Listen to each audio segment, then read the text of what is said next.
안녕하세요. 저는 대전에 사는 34살 여성입니다. 살다 보면 참 다양한 사람들을 만나게 되죠.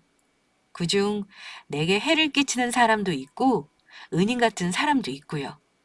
저는 제 자신을 평소 이성적이고 판단력이 있다고 생각했는데, 작정하고 해를 끼치려는 사람에게는 쉬운 먹잇감이더라고요. 한창 결혼 정년기의 나이에 저를 사랑한다고 부르짖던 남자와 파혼하고 한동안 시달린 걸 생각하면 제 자신이 너무나 한심하게 느껴질 정도였고요. 누군가가 말하길 주변에 자신의 기운을 빨아먹는 흡혈귀 같은 사람이 있다면 뒤도 돌아보지 말고 손절을 하라고 하더군요. 저는 죽어서도 저를 지켜준 엄마 덕분에 운 좋게 현명한 선택을 했지만 얼마나 많은 사람들이 사람 하나 잘못 만나 인생이 꼬이는지 모릅니다. 여우에 홀리는 것처럼 한순간이거든요. 제 경험이 누군가에게는 도움이 되길 바라며 사연을 보내봅니다. 말도 안 되는 사기꾼과 결혼을 해서 인생 꼬일 뻔한 제 이야기 들어주실래요? 저는 초등학교 때 사고로 아버지를 여의고 엄마와 단둘이 살았습니다. 대전은 예전부터 곡물 창고가 있었고 그 때문에 밀가루에 관련된 명물이 많은 도시였죠. 저희 부모님도 동네 작은 빵집을 운영하고 있었고요. 아빠가 돌아가신 후 13살 때부터 엄마를 도와 빵집을 운영했고 저는 대학을 따로 진학하지 않고 고등학교 졸업 후 바로 일에 본격적으로 뛰어들었습니다. 다행히 제가 가게 경영을 하기 시작하면서 빵집은 유명세를 탔고 제가 20대 후반이 됐을 때는 전국에 체인점이 몇 개 생겼을 정도였죠. 엄마 혼자 많은 짐을 지고 일을 하시는 걸 알았기에 저는 30이 되도록 제 개인 생활 한번 맘 편히 가진 적이 없이 일에 모든 걸 쏟아붓고 살았어요.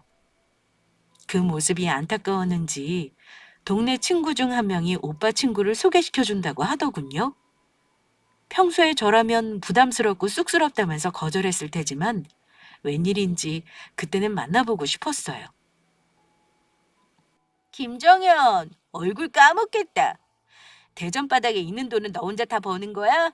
동창회도 안 나오고 네 얼굴 보려면 빵집에 와야 겨우 볼 수 있는 거냐고. 미안해. 요새 일 벌려놓은 게 많아서 갈 때 빵 챙겨줄게. 얼마 전에 둘째 나왔다며? 산후조리는 잘한 거야? 그래도 두 번째 출산이라고 경험치가 있으니 덜하네. 그나저나 넌 결혼도 안 하고 혼자 살려는 거야? 평생 너 연애하는 걸 못 봤다. 몰라. 일에 푹 빠져 살다 보니 내 나이 옆에 삼자가 붙어있네? 결혼은커녕 연애도 모르겠어. 그러지 말고 소개 한번 받아볼래? 우리 오빠 친구인데 직업, 외모, 성격 삼박자가 괜찮더라. 학창시절 미국에서 유학했고 대전 과학기술대학 나와서 서울에서 로봇 관련 사업한다고 하고 나이도 우리보다 2살 위니까 딱 좋고 말이야. 인물도 훤칠하던데? 그렇게 뛰어난 사람이 나같이 빵집 하는 사람을 만난다고? 에이, 학력도 높고 나랑 안 맞을 것 같아. 아니야. 우리 오빠가 친구들 중에 성격 괜찮고 사업하는 여자 있으면 소개시켜달라고 했어. 학력, 외모 이런 것보다 성격이랑 자기와 잘 맞는지 이런 거 본다고 했어. 그래서 너 추천했고. 내 주위 친구들 중에 가장 성공한 사업가에 제일 성격 좋잖아. 너도 참. 내가 무슨 성공한 사업가야. 10년 넘게 가게 운영하고 여기까지 키우는 게 쉬운 일 아니야. 솔직히 나이 30에 너 정도 스펙 가지기가 쉽지 않지. 내가 네 연락처 상대방한테 전달하라고 할게. 잘 만나봐. 그렇게 소개받은 사업가라는 맞선남은 시원시원한 기럭지의 직업 때문인지 언변이 좋은 사람이었습니다. 처음 소개받은 날 맞선이란 게 어떤 건지 호기심으로 자리에 나간 저는 그 남자에게 말 그대로 영업당했고요. 자기 사업에 대한 열정과 매너에 반해버린 거죠. 연애도 제대로 안 해본 저였지만 좋은 사람이 나타나니까 저도 모르는 제 안에 열정이 나오더군요. 일이 바쁜 와중에도 그 사람을 만나러 서울 대전을 오가는데 시간과 에너지가 전혀 아깝지 않았어요. 3번의 데이트 이후 저희는 사귀기로 했고 자연스레 각자의 사업체를 가보기도 했더랬죠. 남자친구의 사무실은 서울 디지털 단지 쪽 오피스텔에 차려져 있었고 인공지능 로봇 관련해서 여러 회사들과 다양한 협업을 하고 있는 스타트 기업이었어요. 그리고 사귄 지 3개월이 지났을까? 남자친구가 대전에 있는 저희 가게 사무실에 오는 날이었어요. 막상 저희 사무실에 와서 가게 이야기를 들어보니 생각보다 규모가 크다는 걸 알았는지 남자친구 눈이 휘둥그레해지더군요. 부모님 때부터 가게를 했다는 얘기만 들었지. 이렇게 규모가 큰 빵집인지 몰랐어. 왜 동네 빵집이라고만 말한 거야? 진짜 동네 빵집이에요. 물론 이제는 전국구에서 만날 수 있지만 그래도 시작은 소규모였고 아직 본점은 동네 빵집 그대로거든요. 체인점 사업까지 하는지 몰랐어. 30년 된 빵집이라는 건 알았지만 내 애인이 이렇게 멋진 대표님인 걸 이제 알았네. 또 반하겠는걸? 방금 말한 것처럼 부모님 때부터 시작해서 30년 가까이 된 가게였고 엄마가 유통이나 거래처들 잘 다져놔서 내가 좀 더 쉽게 사업 영역을 확장할 수 있었지 뭐. 진짜 우리 가게 대표는 엄마고 나는 그냥 그 밑에서 일하는 직원일 뿐이야. 겸손하기는. 전국 체인이 10개 이상이면 연매출 장난 아니겠는데 내 사업체는 자기 가게 앞에서 아무것도 아니겠어. 아니야. 우리 빵집도 이제 시작이야. 이번에 막 사업 규모 확장하고 직원 수도 늘리고 사무실도 새로 이전하게 된 거니까 그런다고 많이 바빴고. 진짜 내가 사람 보는 눈이 있다니까. 한 수 가르쳐 주세요, 선배님. 조만간 어머님도 뵙고 싶고 소개시켜 줄 거지? 저희 둘은 서로의 일상에 녹아들고 부모님들까지 만나면서 점점 더 가까워졌어요. 저희 엄마는 든든한 아들 같다며 서글서글한 남자친구를 너무 예뻐하셨고 시부모님과 시누이도 저를 가족같이 살갑게 대했고요. 시부모님은 미국에 사셨는데 마침 한국에 들어오셨을 때 만나 뵐 수 있었네요.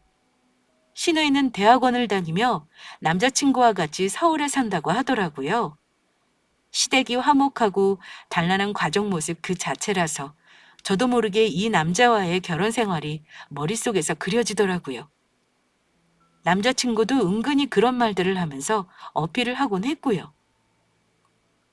저희 둘은 서울과 대전이라는 떨어진 거리가 있음에도 불구하고 서로에게 열성적이었어요. 그래서 만난 지 반년도 안 돼서 양가에 인사를 드리고 약혼식을 올리게 됐고요.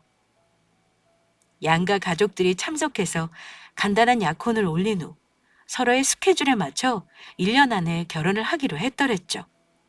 하지만 그 사이 약혼자의 사업에 문제가 터지고 말았지 뭐예요. 저는 약혼자가 어려운 상황인지 몰랐다가 약혼자가 바쁘다며 연락이 뜸해져서 걱정돼 물어봤더니 그런 사단이 난 상황이었어요. 투자를 하기로 한 회사가 이번에 경영난을 겪어서 투자가 일부 취소됐어. 가지고 있는 자금이 5천만 원 정도 있지만 그걸로는 턱없이 부족해서 어떻게 해야 할지 감도 안 와. 대출 알아보고 있기는 한데 이미 받을 수 있는 건 다 해버려서 어디서 자금을 융통해야 할지 모르겠네. 투자 자금이 얼마였는데? 원래 2억이었는데 반만 받았거든. 워낙 확신했던 투자처라서 이렇게 될지 예상도 못했었고 그래서 이미 제품 개발이 들어가서 그 돈을 어떻게 메꿔야 할지 난감해. 그럼 1억이 부족한 거네? 사업하다 보면 이렇게 변수가 꼭 생기더라. 얼굴이 이게 뭐야. 마음고생 많이 했나 보네. 돈길이 막히니까 막막해서 밥도 못 먹고 잠도 안 오더라고. 회사 운영한다고 대출 쓴 것도 만기가 다 되어가는데 말이야.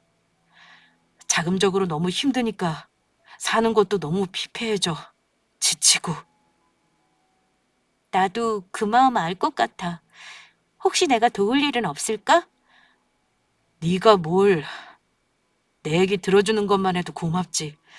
다른 것보다 대출 갚아야 할 기한 다가와서 그게 제일 마음에 걸려. 그럼 일단 얼마 정도가 필요한 건데? 내가 도와줄게. 진심이야? 나야 고맙지만 투자금이랑 대출금 합쳐서 1억 정도 필요해. 후에 더 필요할지도 모르고 그렇게 큰 돈을 어떻게 너한테 선뜻 빌려달라고 해. 1억? 알겠어. 내가 준비되는 대로 연락할게. 우리 가족들 사이고 서로 어려울 때는 돕는 게 맞다고 생각해. 그러니까 너무 부담 갖지 마. 약혼자 혼자 돈 때문에 힘들어 전전긍긍하는 모습을 보니 제 마음이 다 아팠습니다. 결혼을 전제로 만나왔는데 그런 어려움을 제가 몰랐다는 것에 미안했고요.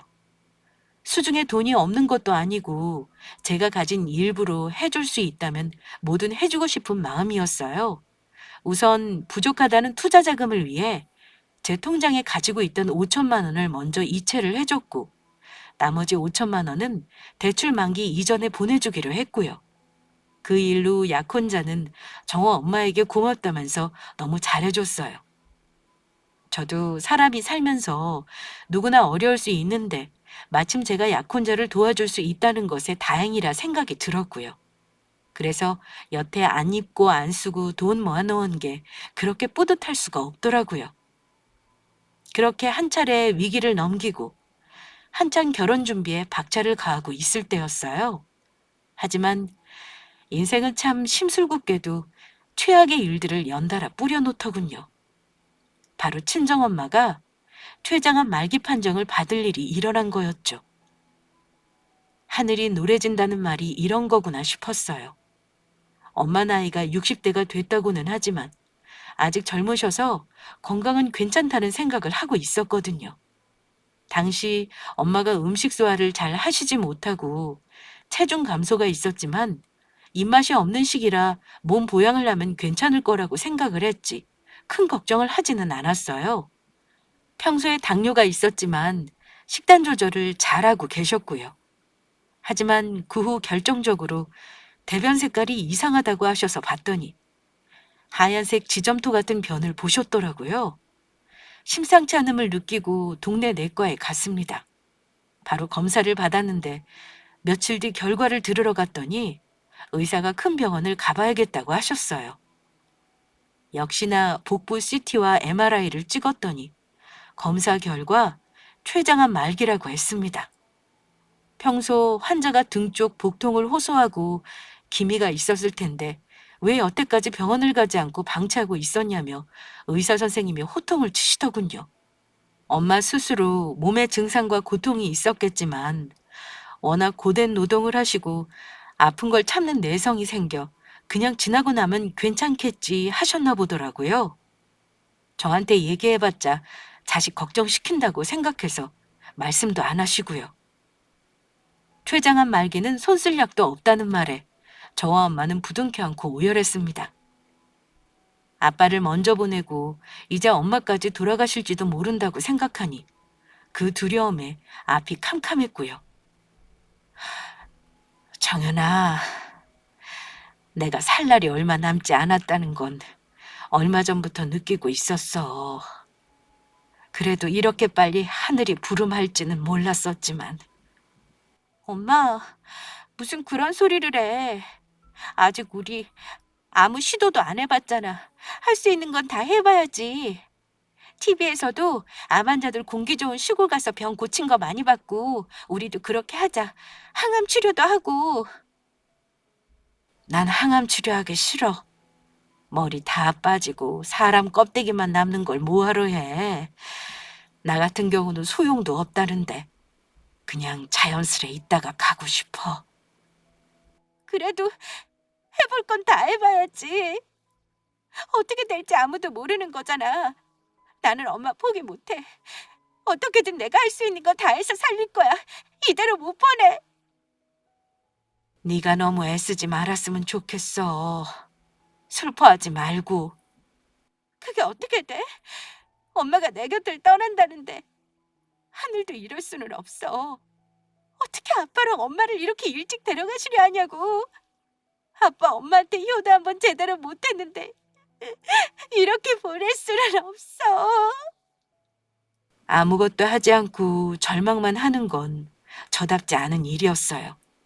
제가 배운 건 짧아도 악발이 근성 하나로 여기까지 온 사람이었거든요. 저는 엄마를 설득해 항암 치료와 자연식을 병행하면서 엄마의 고향인 논산으로 갔어요. 약혼자도 저희 모녀를 위해 자주 와줬고, 제가 부득이한 날은 약혼자가 엄마를 모시고 병원에 가기도 했네요. 그렇게 도시 외곽 공기 좋은 곳에 집을 빌려 논산과 대전을 왔다 갔다 하며 보내길 3개월. 결국에 엄마는 신의 부름을 받고 제 곁을 떠나셨습니다. 투병 생활 동안 엄마는 저와 이별 준비를 해주셨지만 다 소용이 없더군요. 조금만 더 함께하고 싶다는 제 욕심에는 턱없이 부족했나 봅니다. 너무 슬프면 눈물조차 메말라 버린다는 말처럼 장례식 내내 저는 허공만 바라보고 충격에 빠져 손가락 하나 까딱하지 않고 울지도 않았어요. 그때 기억이 잠시 나지 않지만 아마도 현실을 받아들이기 어려워 정신을 놓지 않았나 싶네요. 사람들이 전부 걱정하는 와중에 어떻게든 장례식은 치루어졌습니다. 후에 들어보니 약혼자가 상조 노릇하고 친척분들이 너도 나도 도와줬다고 하더라고요. 저는 엄마 장례식 후 49제까지 지나고 나서야 겨우 정신을 차렸고요. 대전 집에 틀어박혀 아무것도 안 하는 저를 끌어낸 건 약혼자였어요. 정연아, 네가 슬프고 무기력한 건 다 이해하지만 힘을 내야 해.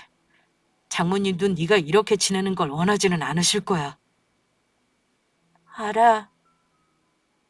알지만 아무 생각도 아무것도 할 수가 없어. 앞으로 어떻게 살아야 할지 모르겠어. 갑자기 이런 말하면 그렇지만 우리 결혼식 이제 3개월 남았어. 마음 같아서는 너가 슬퍼하는 모습 보기 싫어서 더 빨리 하고 싶어. 내가 결혼식을 올릴 수 있을까? 웃으면서? 그럴수록 더 행복해져야지. 네 말대로 이제 너한테 가족이 없으니 나라도 그 옆을 지켜야 하지 않겠어? 네 슬픔을 나눌 수 있다면 내가 그렇게 해주고 싶어. 오빠, 말만이라도 고마워. 지금 당장은 아니더라도 노력해볼게. 그럼 할 수 있어. 장모님이 우리 결혼식 하는 거 보고 가셨으면 좋겠지만 예전부터 우리 결혼 원하셨으니까 분명 하늘에서도 기뻐하실 거야. 제가 엄마를 잃은 슬픔에 빠져 버거워하자 약혼자는 대전에 와서 한동안 저와 같이 생활하며 결혼 준비를 했어요. 빈집에 혼자 덩그러니 있었다면 더 우울했겠지만 다행히 약혼자가 결혼 빨리 하자고 하고 준비를 주도적으로 해줘서 그나마 정신을 차렸었네요. 미뤄뒀던 웨딩드레스, 신혼여행, 청첩장 등 여러 가지 준비를 눈코 뜰 새 없이 하고 빵집 운영을 다시 했더니 조금은 살겠더라고요. 약혼자도 서울에서 밀린 일을 하러 다시 돌아갔고 저도 주변 사람들을 만나며 위로도 받고 청첩장도 돌리면서 모임이나 약속을 바쁘게 잡고 있었더랬죠. 그런데 어느 날 밤 평소에 꿈도 꾸지 않는데 이상하게 꿈을 꿨어요. 그것도 얼마 전 세상을 떠난 엄마 꿈을요. 그 꿈은 마치 현실같이 생생했어요. 저는 어느 시냇물이 유유히 흐르는 개울가에 서 있었는데 물이 너무 맑아서 감탄을 하고 있었죠. 아주 넓고 얕게 흐르는 개울가 중간에는 징검다리처럼 바위가 촘촘하게 박혀 있었고요. 처음 보는 제가 봐도 영험한 기운이 서려 있는 것 같다는 생각이 들 정도였어요. 그때 누군가가 제 앞에 나타났는데 저희 엄마이지 않겠어요? 비록 색감이 느껴지지 않은 희미한 모습이었지만 분명하게 저희 엄마라는 걸 알 수 있었어요.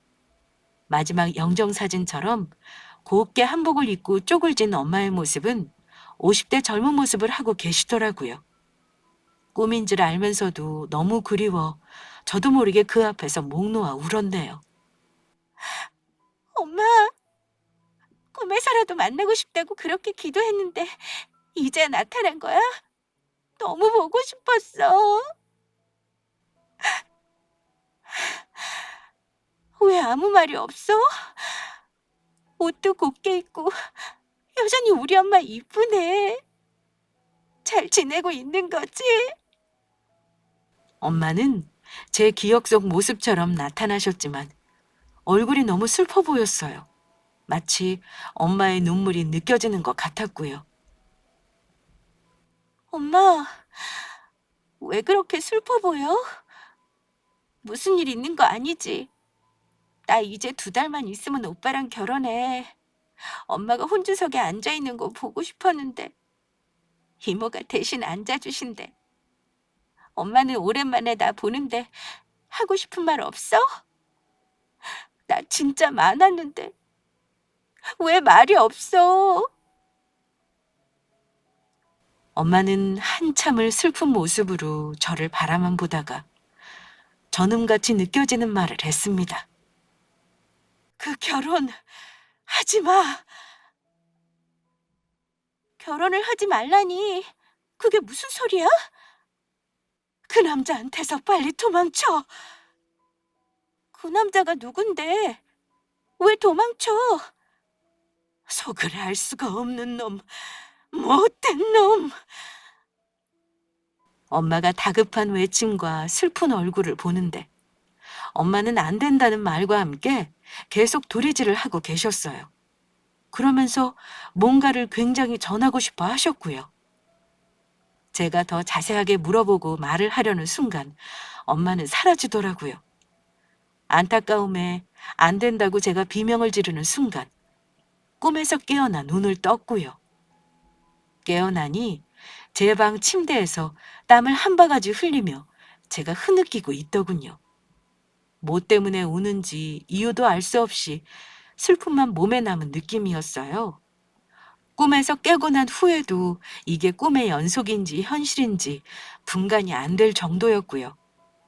그만큼 생생하고 강력한 꿈이었습니다. 평소였다면 그런 꿈을 꿨었나 하고 생각도 못할 정도로 휘발되었을 텐데 그 꿈은 특별했어요. 다음 날이 돼서도 꿈에서 엄마가 한 말과 표정이 잊혀지지가 않을 정도로요. 그래서 계속 꿈을 곱씹으면서 이 꿈이 무엇을 의미하는 건가 계속 생각하게 되더라고요. 다른 누구도 아닌 엄마가 나타난 꿈이라 개꿈이라고 치부할 수도 없고 그렇게 한동안 혼란스러운 마음을 가라앉힐 수 없었네요.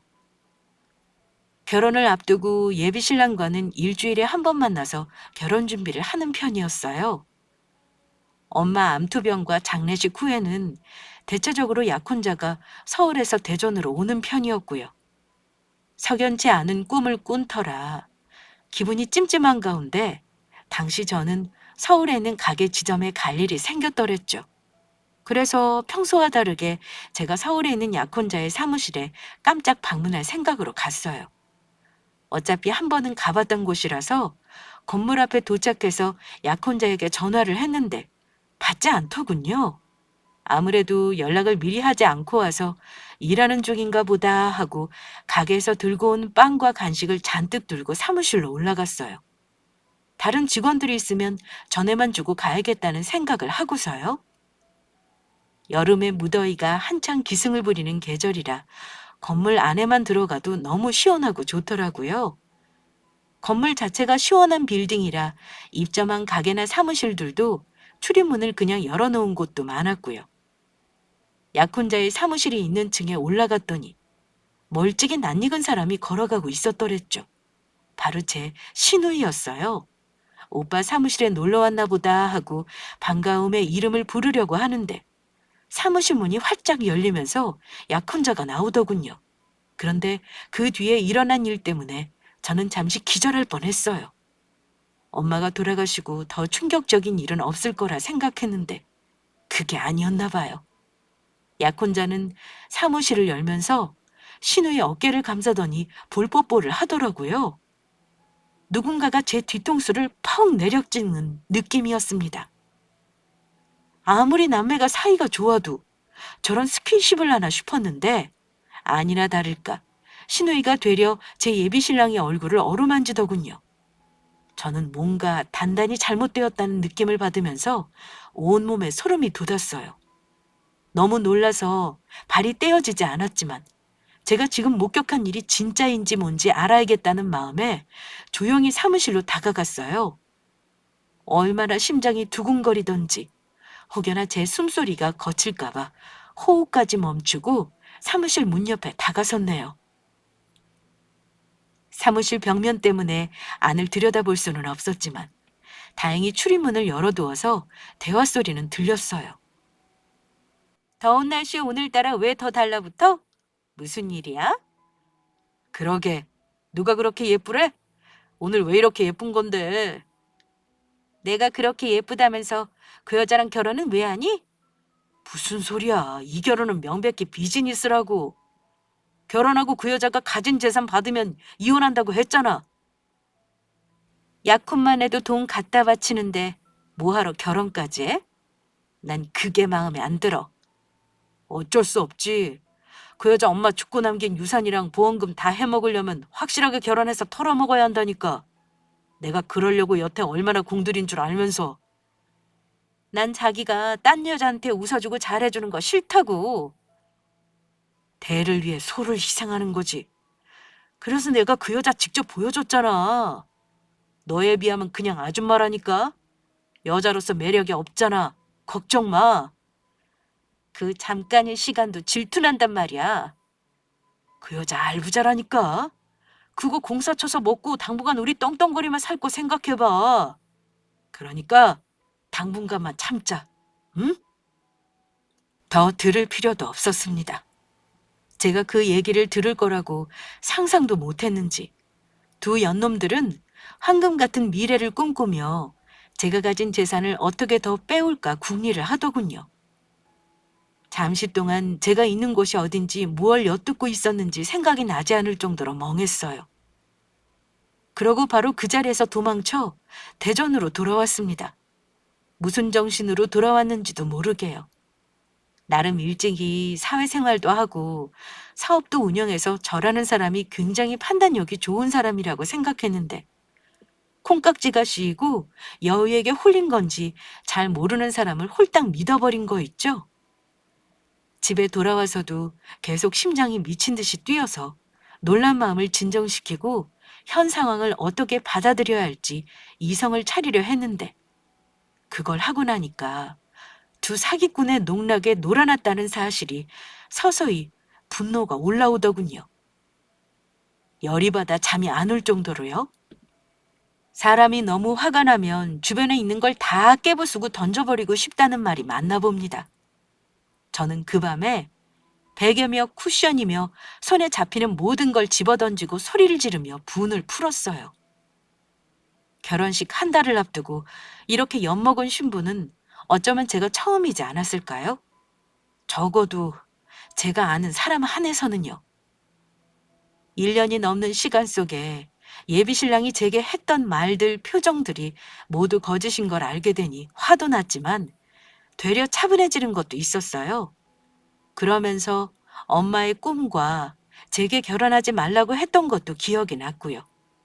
불현듯 이래서 엄마가 꿈에서 나왔었나 하는 생각이 들었어요. 그 남자한테서 빨리 도망쳐라고 말한 의미가 이것이었다는 걸 벼락같이 깨닫게 되었고요. 그러고 나니 갑자기 눈물이 차오르더군요. 엄마는 저승에 가서도 제 걱정뿐이었나 싶어서요. 그 넓고도 깊은 부모의 사랑에 저는 이를 꽉 깨물고 엉엉 울었습니다.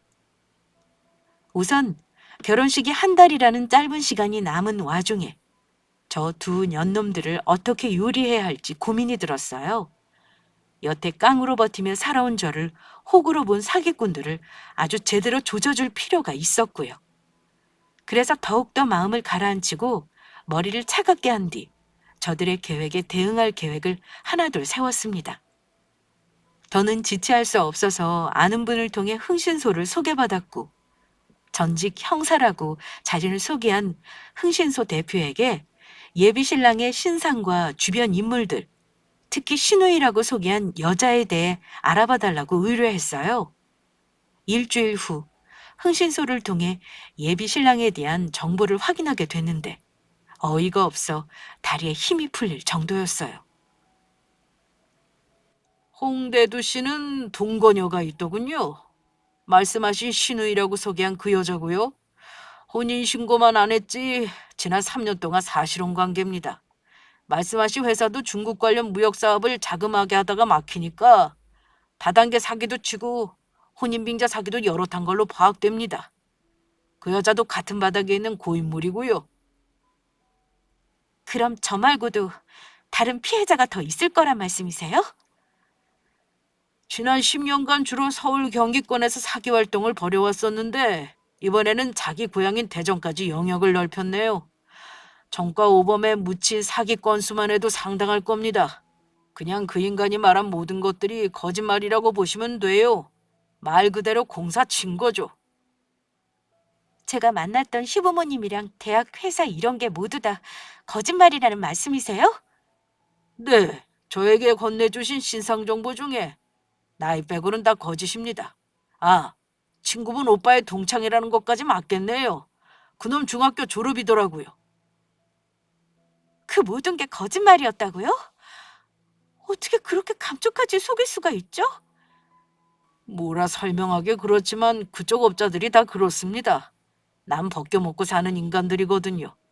그래도 정현 씨는 운이 좋았네요. 결혼 전에 진실을 알게 되셨으니까요.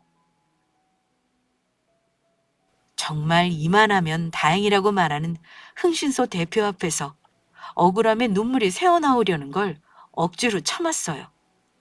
제가 인생에서 첫 정을 주었던 남자가 사기꾼이라는 게 얼마나 역겹고 억울하던지요. 법적으로는 저는 보호를 받고 더는 문제가 되지 않을지라도 제 마음은 돈으로 환산할 수 없는 거니까요. 흥신소 대표가 후에 제게 남겨준 자료와 증거에는 그동안 예비 신랑이 살아온 과거와 사기 행적들이 가득했는데 혼인 사기도 제가 처음은 아니더군요. 제가 빌려준 돈은 차용증이 있었기에 법적으로 문제가 없었지만 그 사기꾼들 눈에서 피눈물이 나오기에는 아직 부족했더랬죠. 며칠 뒤 예비 신랑이 대전에 왔다고 연락이 왔더군요. 저는 앞으로의 큰 그림을 위해 아무것도 모르는 척을 하고 예비 신랑에게 결혼 전에 신우이와 같이 밥 한 끼 하자고 했어요. 예물 논의도 한다는 명목으로요. 당연히 그 두 년놈들은 신이 나서 밥도 맛있게 먹고 제 옆에서 완벽한 남매 연기를 하더라고요. 그 모습을 보는데 신물이 올라오는 것 같았지만 저는 이 사기꾼들이 더 많이 기대하고 즐거워했다가 바로 바닥에 처박히는 걸 보고 싶었어요. 그래서 논산시에 있는 부모님께 물려받은 부동산 땅을 보여줬고요. 역시나 두 사기꾼들은 눈을 초롱거리며 너무 좋아하더군요. 나 이번에 부모님께 물려받은 부동산이야. 우리 이제 가족이니까 보여주고 싶어서. 정연아, 운영하는 가게만 대란한 줄 알았더니 이런 게 또 있었어? 그럼 내가 까도 양파 같은 매력이 있는 여자잖아. 여기 이제 개발되면 돈방석 앉는 거야. 지금 논산에서 가장 핫한 지역이고. 역시 내가 여자 보는 눈이 있어. 자기 부모님도 대단하시다. 어떻게 미래를 알고 노른자 땅을 사놓으셨대? 그러니까 마음에 들어? 지금 오빠가 보고 있는 이 주변 땅 300평. 결혼하면 오빠가 같이 관리할 땅이야. 결혼 선물? 뭐? 진짜? 정연아, 너 진짜 복덩이다. 내가 무슨 복이 이렇게 많은지 모르겠네. 오빠가 좋다니까 다행이다. 아가씨는 어때요? 마음에 들어요? 네, 당연하죠. 언니랑 오빠가 좋으면 나도 좋죠. 우리만 좋으면 되나요? 안 그래도 예전부터 생각한 건데 이제 한 가족이 될 거고 아가씨도 한국에 부모님 없이 오빠하고만 같이 있는데 우리 신혼집에서 같이 사는 건 어때요? 어? 석영이도 같이 살자고? 아니야. 얘도 어른인데 독립해서 살아야지. 우리도 신혼이라 오붓하게 사는 게 더 좋고. 난 가족이 없어서 아이도 많이 낳고 복잡거리면서 살고 싶은데 아가씨랑 시부모님도 같이 살면 더 좋고. 저는 상간녀 앞에서 더 보란 듯이 약혼자와 붙어 있고 애정 행각을 보여줬어요. 그리고 제가 가진 것들을 보란 듯이 자랑했고요. 제 예상대로 상간녀는 질투로 눈에 불꽃이 튀었고 약혼자는 제가 소유한 재산에 눈이 멀어 생각했던 것보다 훨씬 대여를 낚았구나 하고 좋아하는 것만 보였어요. 두 사기꾼을 요리조리 농락했더니 간만에 나름 즐거웠고요. 저는 그 후 흥신소에 의뢰도 하고 제가 직접 발로 뛰어서 두 사기꾼이 저에게 사기를 치기 위한 물밑 작업 및 증거들을 모아갔어요. 그 과정에서 저와 비슷한 사기를 당하고도 억울하게 덮어둔 다른 피해자들과 접선이 됐고요. 그렇게 정신없이 법적인 증거와 증인을 모아 약혼자에게 고소미를 날릴 준비가 막바지에 이르는 가운데 예비 신랑의 대출 만기일이 다가왔어요. 약혼자가 제게 한 말들이 모두 거짓말이었지만 그중에 진짜인 것도 몇 개 있었는데 하필 대출 5천만 원이 거기에 해당하더라고요. 운도 지지리도 없게 말이죠. 대출 만기일은 제 복수의 날이었거든요. 저는 이 날을 위해서 그동안 예비 신랑에게 저와 결혼하면 얼마나 많은 걸 누릴 수 있는지 보여주고 이 사기꾼들이 낌새를 채고 도망치지 않도록 조심했어요. 제 안에 이런 연기력이 있었나 할 정도로 사랑에 빠져 모든 걸 홀랑 넘기려는 예비 신부역을 빼어나게 해낸 거였죠. 그리고 결전의 날, 저는 대출금을 입금해주는 것을 목 빼고 기다릴 두 년놈들에게 돈이 아닌 구속영장을 선물해줬어요. 그 덕에 영문도 모르는 구 사기꾼들은 경찰서로 끌려가게 됐더랬죠. 증인 조사를 받으라는 경찰의 연락에 저는 다른 피해자들과 함께 경찰서로 갔어요.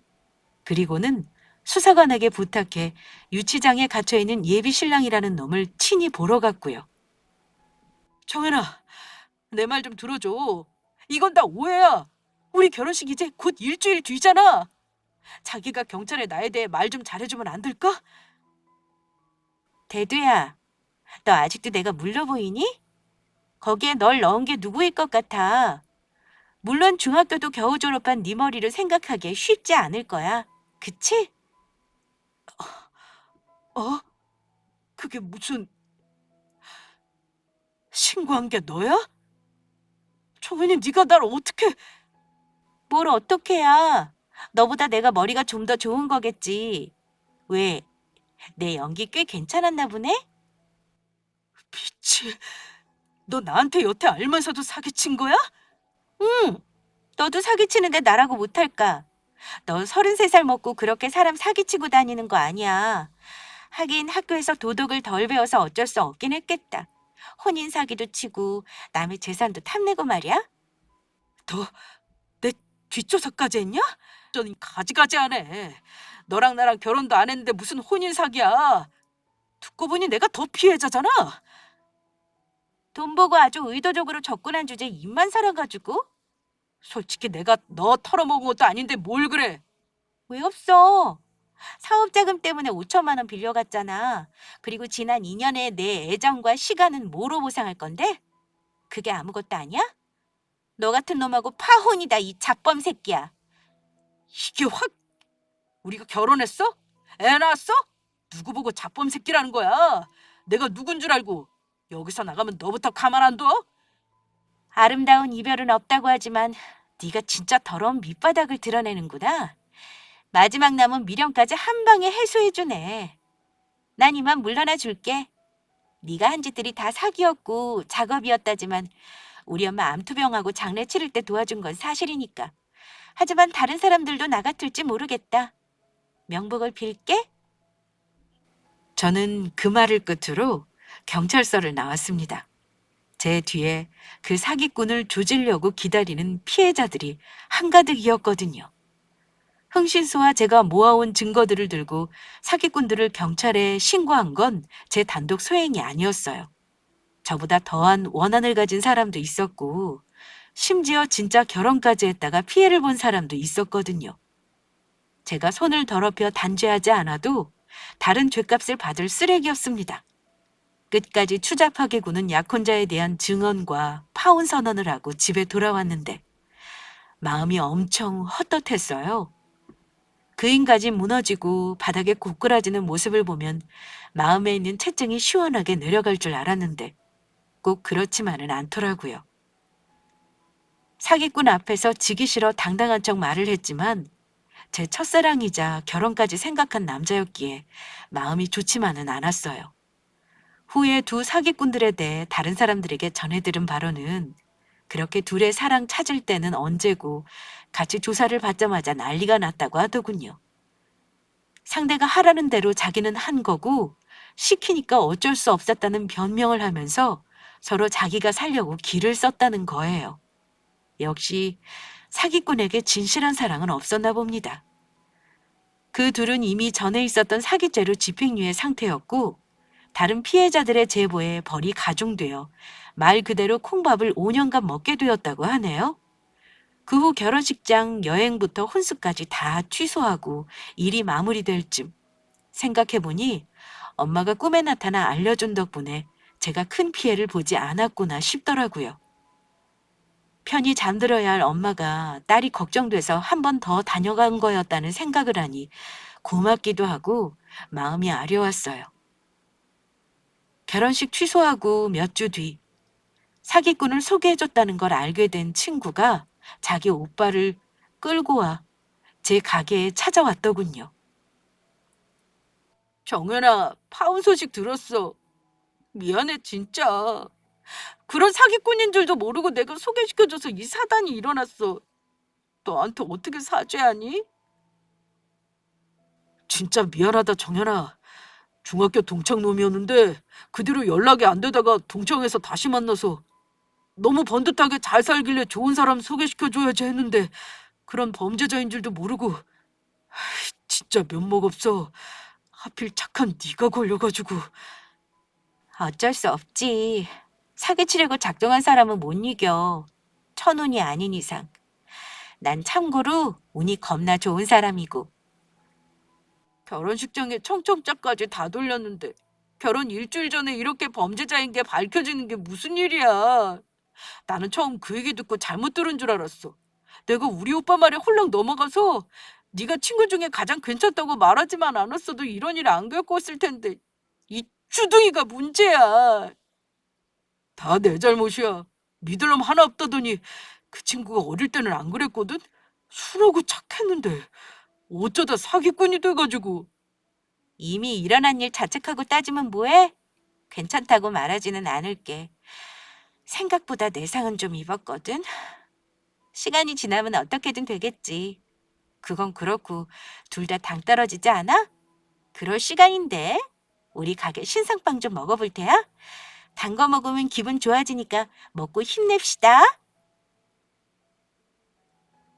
둘 다 착한 사람들이었어요.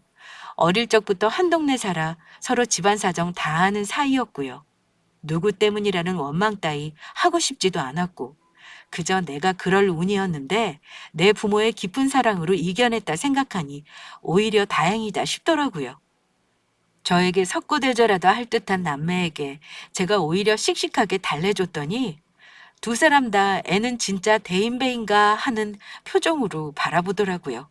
누가 봐도 닮은 두 사람이 똑같은 표정으로 저를 보는데 그 댕청한 표정이 참 귀여웠네요.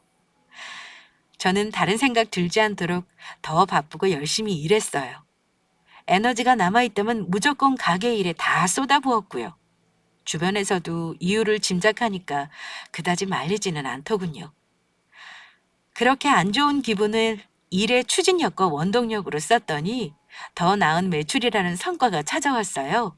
그 해에는 연 매출력이 이전 해보다 40%나 높게 나와버렸지 뭐예요? 역시 애정 노름에 쓸데없이 에너지를 쓸 바에 일을 하면 남는 거라도 있다는 말이 틀리지 않더라고요. 그런데 인생이란 한 치 앞도 알 수 없다고 하는 게 맞는가 봐요.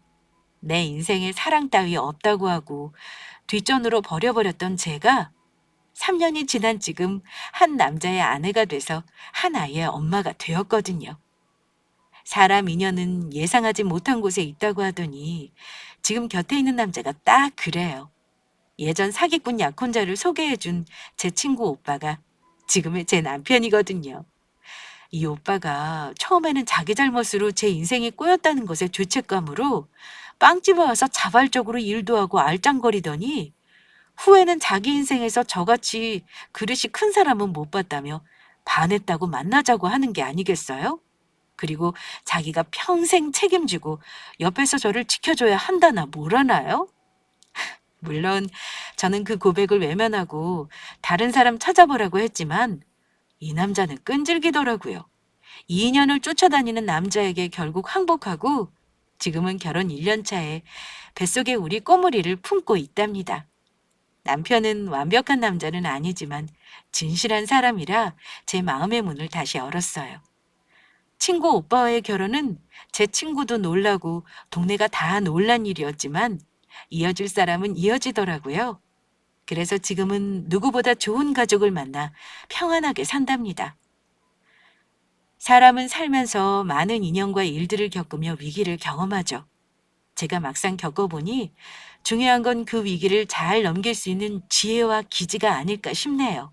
그리고 그 선택과 판단에는 혼자만의 생각이 아니라 나를 가장 사랑하는 사람들의 말을 꼭 받아들여야 한다는 것도요. 특히 부모님이나 가족들이 내게 하는 말은 그저 하는 말이 아닙니다. 꼭 새겨듣고 도움이 되도록 선택하는 것이 진정한 자기 능력이 아닐까 생각해 보네요. 저와 같은 위기를 겪었던 분들이 있다면 제 이야기가 위로와 힘이 되었으면 합니다. 위기에도 사랑을 잃지 말고 그 위대함을 믿어보세요. 그럼 앞으로 나아갈 길이 보일 겁니다. 오늘 하루 잘 보내시고 제 얘기 들어주신 모든 분께 감사함을 전합니다.